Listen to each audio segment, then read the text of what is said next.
the K&amp series, I was running on, mile tracks, really things like this Bristol. It's like it was huge. It was completely different, but it was a lot of fun. I really enjoyed it.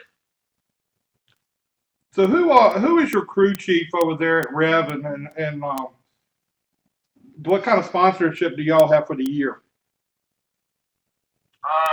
Well, my crew chief is Skip Eiler, and my sponsor is NASCAR, and it's Special Smile.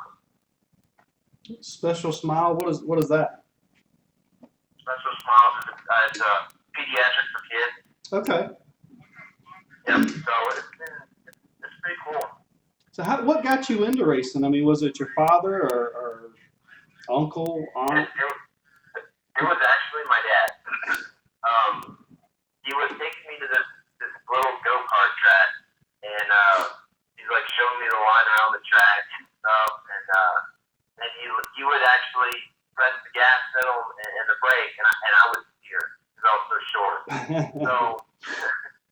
So we were driving, and I just caught onto it really quick, and I was like, well, this kid can drive. He's learning pretty quick. So then went back, the next day, and they gave me like platform shoes. I picked my hair out, so I had like a mini afro. And I went to the line, and they're like, oh yeah, go ahead, you can go. And so, I was driving in steering, and he kind of coached me on what I needed to do. And then after that, just got in the dirt bike. I was riding dirt bikes at the age of 3, so he was really into racing, and I got hooked really quickly. Now, look at some of the tracks that you're going to be running on here in the East. I know you ran last year. What are some of the favorite places you like to go where you think you'll really be competitive? That's a good question. I really like New Hampshire, Iowa. We didn't do good at Bristol, but I feel like we'll do really good at Bristol. Dover, Greenville. There's not many tracks left. Yeah, I'm pretty much naming all of them. I feel like I'm going to do good at all of them. I really like Iowa and New Hampshire, which feel like really fast tracks. The faster we go, I feel like the better I do. So when you say Bristol, have you ever raced anywhere that's like Bristol? No. So give me. No, not even close. So give me your impression of your first time at Bristol and how you felt there the first time you went out.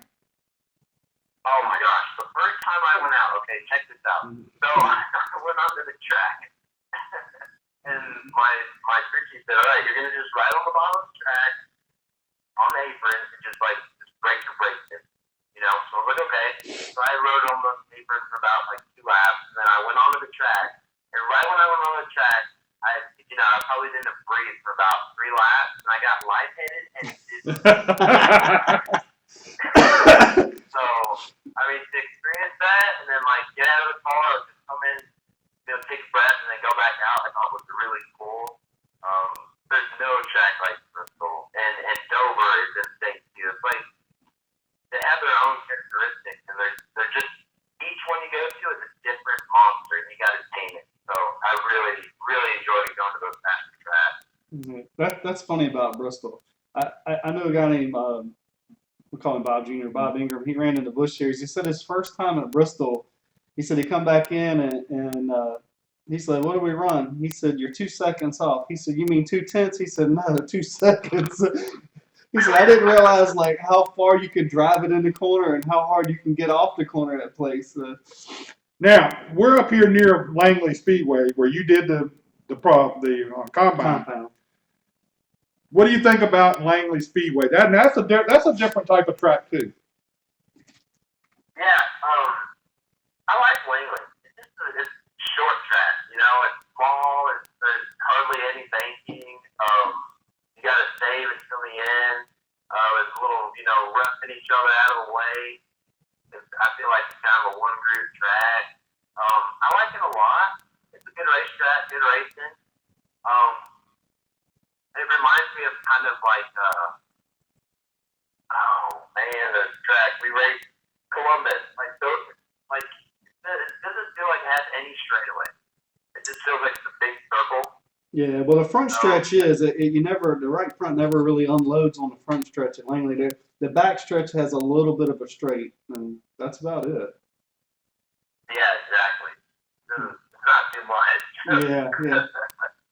So how much do you lean on the other people that's involved with the program, or your teammates or whatever? How much do you lean on them to give you information and help you out? I know last year I asked Mark Green, Skip Eiler, well, John Wool. I pretty much asked all of the groups kind of how to get around these tracks that I've never been to. And with how much experience there is at Rev Racing with these crew chiefs and these crew chiefs that used to be drivers and that are still drivers, help me out since I haven't been at these tracks and I don't have as much experience as they do. So being able to ask them these questions and being able to have this information around it is very helpful and useful. So that's what makes this program, so nice, because you have multiple people to lean on and ask, and then they're here and have them share information with you and not have to just learn it all on your own. You can kind of go out there and say, okay, this is kind of what I need to do, and you can go and make it happen. So that's really, really nice to have it in the shop and kind of talk about it with everyone before you go to the race. Now, once you joined Rev Racing, did you move from Vegas to North Carolina, or how does all that work? And how old are you?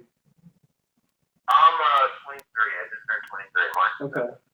Did you say how did it work? Or? Yeah. So did you get picked, and then did you move down here afterwards, or did you already move down here? Well, we did the combine, and then in January, in 2014, I had just moved. I just packed some clothes, packed a whole bunch of clothes, and then finding an apartment, had to get a car, had to get all that stuff, and just live down there for what I'm doing. And it was tough because it was really short notice, but this year they did a lot better. They gave the drivers enough time to put different down here. I know last year, I don't know what had happened, but everything was short notice. So when I told my mom, yeah, I'm gonna move to North Carolina for racing, she's like, oh, that's cool. And I was like, yeah, well, I got this. She's like, what? Yeah, they don't give you much time. They didn't give you much time to get yourself acclimated to the situation. You just had to do it. Yeah, exactly. It was like, okay. Well, do you spend much time in the shop? I mean, do you go there and work in the shop some, or do they have something for you to do? Oh yeah, I'm in the shop every day. I work out about 3 hours a day, and then I'm in the shop. I'd say 11 o'clock. I'll live to 5:30. So you put in a lot. You put in a. Live, eat, and breathe racing. That's what you got to do if you want to make it. Well, you put in a lot of hours. Yeah. Well, actually, right now I'm in Las Vegas, and I'm getting ready for a race in my AAA model at Boring this weekend. So instead of working there, I just transfer over and work on my race car and get it ready and work out, help other people on their stuff, their race cars, and just come out here and have fun, enjoy some time with your family, and then go back and run Greensville. All right. Well, good luck to you at Greenville. We hope you have a good run there, and hopefully we'll get you back on here real soon and find out how your season's going. All right, sounds good. Thank you again for having me on. Well, I just want to say, what? We appreciate you taking time out to come on the show. All right, thank you. Thank you. Talk to you later. All right, sounds good. Bye. Got a good little system there going. Calls. Yeah, we got to come up with something better than this. Or we need to call them. Yeah. Well, I tried that.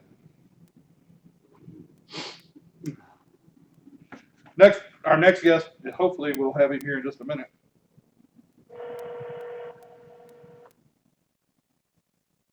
Hello? Ray, this Ray? Hey, Well, this is Jack. This is Jack Dodson. I'm sorry, we had a little problem with the phone there. are you good? All right, man. Well, we appreciate you coming on. Got Ray Black Jr. on the show with us now, and Ray, give us a little of your background to people that don't really know where you got started and how you got started and where you are now. All right, well, let's see. I started when I was about 13 years old and just racing mini cups and stuff like that, and I kind of got into it. And, kind of hesitant at first, none of my family's ever done it. TV times and all that kind of go fast. So I'm kind of with those cars around the place. So, yeah, I kind of gave it a shot. I was good at it. Kind of progressed up to the rank with late models for a long time. So, yeah, it's well, I started a little bit late, but it's all coming together right now. Well, cool. Now you're running in the truck series now, and do you do any other racing other than the truck series, or is that basically what you're working on now? Actually, I have a late model race this weekend down in New Smyrna. Oh, cool. 25 lap race. Yeah, I've been off for almost a month now, so I kind of got bored. Right. Almost pretty deep. Got it already. So yeah, we're having fun for months. So. Well, that's good. So tell us about your truck deal and everything you got going on there. Well, it's we're sponsored by Silverlight and Manager Worldwide. Great sponsor out of Jacksonville, Florida. They both are huge siding. One's from Down School, and then Silverlight is online kind of a family kind of deal for tourists and active divers. So yeah, it's a good sponsor to have. And they came on board with us, a couple of years ago, and they kind of helped me get to my race. And then we got a phone call from people wanting us to move up a little bit. So yeah, we caught up at the Freeland Racing and Bobby's daughter, and we worked out a pretty good truck deal, and everybody worked out really nicely. And we ended up on Marshall last season. This race coming up was my first one, and we hit it off, had a good run. Had a little damage in the first race, but after that, we did 7 races last year, and after that, man, sponsor stepped up big time, and we got a full-time ride this year with the SS Greenlight. They couldn't be more happier, so we're bringing some new equipment. We got some new crew guys, and everybody's just really happy. And they positive about the season. It's so far really good for us. Yeah, I mean, you had a good run at Daytona, so I mean, that starts out the year pretty good. Yeah, that was a huge boost to the entire team. It was a great fun, but I had a little casualty in it. My team, Corner Fortner, they're like, I kind of knocked them out of the way. I wasn't intentional at all, but things like that, it's a little up and down. But other than that, you didn't finish the top 15. So it's just things like that, it's never gonna be a perfect day, I guess. So we'll take them away and get them though. Well, that was a pretty good race for us. I had a little earlier practice, and the team did a great job fixing it, and I didn't get to practice some more after that, unfortunately. And kind of got over there and qualified, and struck out so good. We worked up to 15th during the race, and ups and downs in the race. So we were about 16th, 17th, whatever, making progress. And then had some mechanical failures. Yeah, I mean, it's definitely a learning curve, but I had a great time doing it. So yeah, couldn't ask for much more. Was this your first time at Daytona when you went to Daytona this year? Was that your first time there, or had you been there before? Yeah, that's the first time at any super speedway. So yeah, just before that, I mean, the biggest track I've been on was I went to Pocono, which I don't know if you count that or not. But as far as regular oval, I went to Texas. I feel like that was the closest I kind of changed the film what Daytona was like. So it was an entirely different experience. But I've been to a lot of races there and watched a lot of film before, and I kind of understood a lot of the dynamics of how the races turn out. And, I kind of read how it was going to happen. But yeah, I was definitely did my research, and I think that helped me a ton at the end of the night. Well, tell us what it's like, and for some of us wannabes, like I got one sitting beside me who is a wannabe. Hey, wait a minute. Me and Ray here got some in common. See, he ran mini cups, and I run those arena cars, which is the same car. Okay. Yep. But Mini Cup is like big down in Florida. Yeah. Mini Cup, I mean, it is a great sport, you know, it's awesome for kids to learn, and, you know, it's got the whole field of rock car looking at it awesome, and, actually came, so I was not part of racing, so, you know, I had to do rear racing, but it's not as big down here. I don't know if there's any races down here for the arena, but, they were looking at starting a new series, so they called me up, asked me to get into it. I guess I know it never happened, but yeah, the regular cars, they look good, man, they always flip over. They're kind of good, man, that's cool. Yeah, I think I flip over at least once a year. Not on purpose. Well, tell us about like I said, the us wannabes. What it's like to run along in that draft at Daytona, and how that feels for the first time, and how do you figure out who you're going to draft with and what line you're going to move? Just give us a little insight into that.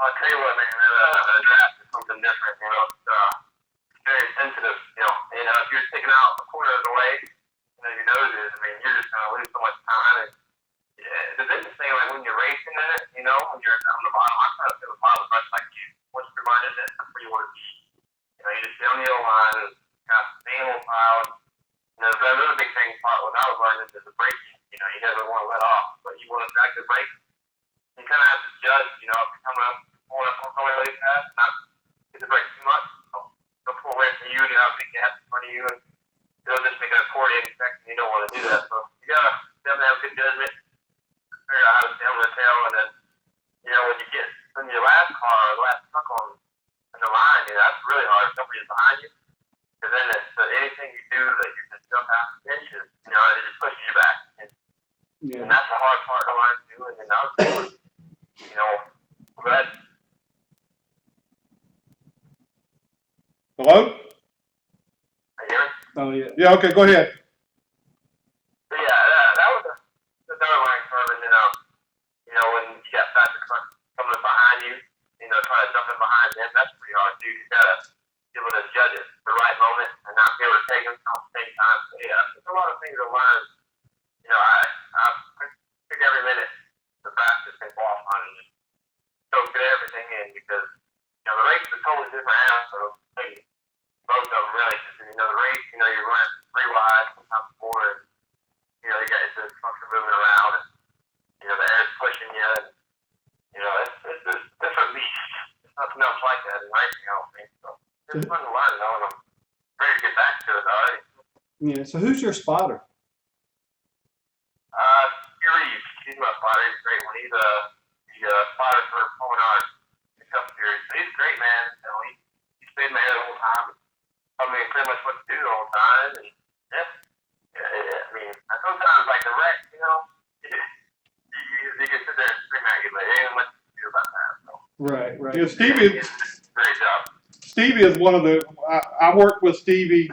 He helped a guy that I was with a Hooters Cup team where my son was with him, and I went up there and helped him out. He is really good at what he does as far as spotting. He seems to be able to get a feel of what's going on real good. Yeah, man. I mean, I had him all my racing stuff like except one. If it wasn't for him, I don't think I'd be doing as good as I have. You know, he can be able to tell you what everybody else is doing as far as lines. You know, where you need to be breaking at and all that good stuff. And it's incredible how much knowledge he has. I look forward to each race because I know it. Even if I'm just missing something, he'll be able to pick it up and just tell me I'm doing wrong and keep going it until I get it right. And we'll go focus on something different. Yeah, I would imagine, especially at a place like Daytona, it's nice to have somebody that has that kind of experience. But we know Martinsville is your next race coming up. Have you ran Martinsville like in a late model or something? No, I never run for the truck series. I never run late models yet. I think it'd be kind of cool though, because they know they've never got it. People Yeah. figure out how you run that late model. Well, it'll be a different thing from Daytona, that's for sure. Yeah. Oh yeah. Nice day. So, are you really looking forward to going to Martinsville? Do you guys feel like you are going to have a good truck for Martinsville? Yeah, actually, we're bringing a new truck, a new body from Martinsville, and You're going to take a new body to Martinsville? Yeah, that's a new body. So that's cool. I'm excited about that. You know, just changing it out. That's cool, man. Seeing that out there, and yeah, Miller, my first he's actually won that, back in the day, so a couple of years ago, and he's excited about it. We're having a good round. I'm looking to get a top 10, maybe top 5 out of it. I mean, the short track, it's not always the best track for me, but you know what? I'm just gonna get everything I have. We're gonna get something out of it that's good. Yeah, you just gotta protect. Yeah, you just gotta